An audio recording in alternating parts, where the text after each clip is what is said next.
Polyester का कपड़ा खरीदो तो माइक्रो प्लास्टिक शेड होते हैं। कॉटन का कपड़ा खरीदो तो बहुत सारा पानी वेस्ट होता है। और सिल्क का पहनो तो वॉर्म्स मारे जाते हैं। तो हम पहने क्या?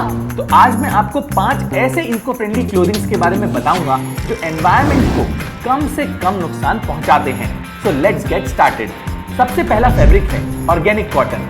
यस, नॉर्मल कॉटन नहीं, ऑर्गेनिक कॉटन। और नॉर्मल कॉटन और ऑर्गेनिक कॉटन में बहुत बड़ा डिफरेंस है। एक्चुअली सबसे पहले हम ऑर्गेनिक कॉटन ही बनाते थे, पर मार्केट की डिमांड और फास्ट फैशन की वजह से हमें जल्दी जल्दी कॉटन की कल्टीवेशन करनी पड़ी और उसमें बहुत सारे केमिकल्स, फर्टिलाइजर्स एंड पेस्टिसाइड्स का यूज करने लगे। इतना ही नहीं, नॉन ऑर्गेनिक कॉटन में बहुत सारा वाटर भी वेस्ट होता है। अकॉर्डिंग टू रिपोर्ट, एक टी शर्ट बनाने जितनी कॉटन में 2700 लीटर्स वाटर यूज हो जाता है। वहीं ऑर्गेनिक कॉटन की टी शर्ट बनाने में अराउंड 250 लीटर्स पानी ही यूज होता है।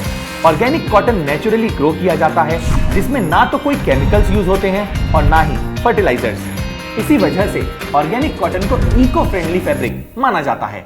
दूसरा फैब्रिक जो इको फ्रेंडली कंसिडर किया जाता है वो है हेम्प फैब्रिक। हेम्प फैब्रिक बनता है कैनबिस प्लांट से, जिसे हिंदी में भांग भी कहते हैं। यस, भांग से फैब्रिक बन सकता है। और अमेजिंग बात यह है कि यह फैब्रिक 4000 BC से यूज किया जा रहा है और आज काफी लोगों को इस फैब्रिक के बारे में पता भी नहीं है। हेम्प की क्रॉप्स को ग्रो करने के लिए बहुत ही कम पानी का यूज होता है और हेम्प जहां पे भी ग्रो किया जाता है वहां की सॉइल में न्यूट्रिशन डाल के सॉइल की हेल्थ को इंप्रूव कर देता है। हेम्प फैब्रिक काफी हद तक फायर प्रूफ और एंटी बैक्टीरियल भी माना जाता है और एक बार यूज करने के बाद हेम्प के प्रोडक्ट बड़ी इजीली बायोडिग्रेड भी हो जाते हैं।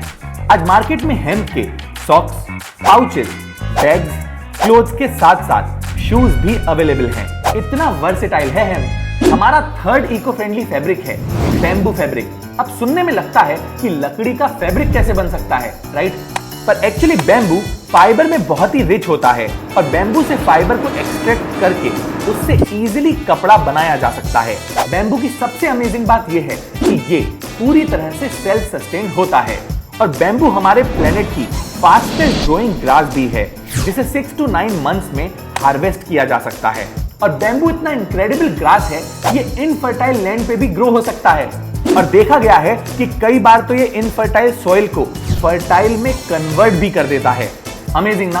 आज बैम्बू के मार्केट में कई प्रोडक्ट्स तो अवेलेबल हैं जो प्लास्टिक को रिप्लेस कर रहे हैं, पर साथ ही साथ बैम्बू से सस्टेनेबल फैब्रिक भी बनाया जा रहा है।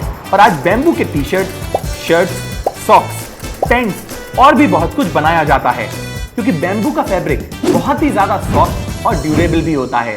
फोर्थ फैब्रिक है बनाना फैब्रिक। नहीं, ये बनाना से नहीं बनता, पर बनाना के स्टेम से जरूर बनता है। एक्चुअली बनाना का ट्री मोस्टली एक ही बार बनाना प्रोड्यूस कर पाता है, तो एक बार हार्वेस्ट के बाद इस ट्री को मोस्टली काट के जला दिया जाता है।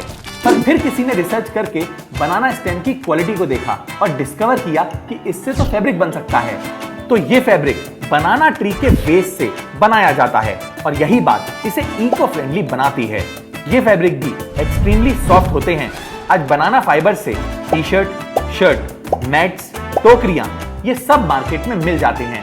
फिफ्थ और फाइनल फैब्रिक है jute fabric. Jute eco friendly होने के साथ साथ बहुत ही ज्यादा ड्यूरेबल भी होता है। जूट नेचुरली ग्रो हो जाता है, जिसे सिर्फ और सिर्फ 4 to 6 मंथ्स में हार्वेस्ट किया जा सकता है। जूट को हम कई सालों से अलग अलग तरह से यूज कर रहे हैं, पर इनसे बने कपड़े भी अब मार्केट में फिर से अवेलेबल हो गए हैं और डिजाइनर्स आज जूट से काफी तरह के डिजाइनर कपड़े भी बनाते हैं। पर जूट की सबसे अमेजिंग बात यह है कि जूट रिसाइकिल भी हो जाता है। तो अगर आप शॉपिंग करने का सोच रहे हैं और गिल्ट फ्री शॉपिंग करना चाहते हैं तो आप इन 5 फैब्रिक में से कोई भी एक चूज कर सकते हैं, जिससे एनवायरनमेंट को कम से कम नुकसान पहुंचता है।